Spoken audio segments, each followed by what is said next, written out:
காங்கிரசுக்கு திமுக காங்கிரஸ் ஐக்கிய முற்போக்கு கூட்டணி அரசாங்கத்துக்கு துணிச்சல் இல்லை.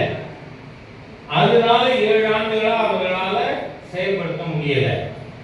நாம ஆட்சிக்கு வந்து 3 வருஷத்துக்குள்ள இதற்கான ஒரு ஸ்ட்ரக்சர் உருவாக்கி கட்டமைப்பு ஏற்படுத்தி 2017 ஜூலை மாதம் 1ஆம் தேதி ஜிஎஸ்டி 1 அமலுக்கு வந்தது.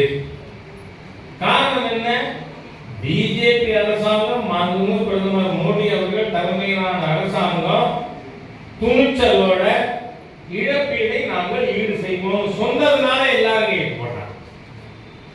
இரண்டாவது, இந்த ஜிஎஸ்டி அன்னைக்கு ஒரு பொருளுக்கும் ஒரு விகிதம் வச்சிருந்ததுக்கு பிஜேபி காரணமா, இல்ல மத்திய அரசு காரணமா, பிரதமர் காரணமா, நிதியமைச்சர் காரணமா? இல்ல, ஜிஎஸ்டி கவுன்சில் தான் மொத்தம் 1200 categories of goods and services இருக்கு.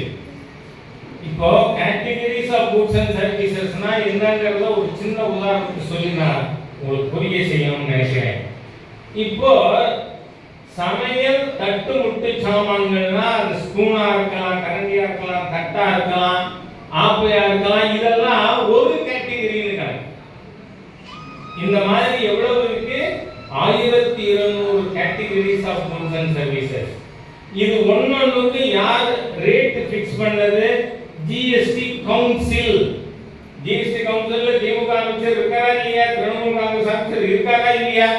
இப்ப கிரெடிட் வேணா நீ எடுத்துக்கோங்க, நமக்கு ஒன்றும் ஆட்சேபனை கிடையாது. ஆனா அது ஏதாவது குறை வரும்னா அதுக்கு காரணம் மத்திய சர்க்கார், மோடி அரசாங்கம்.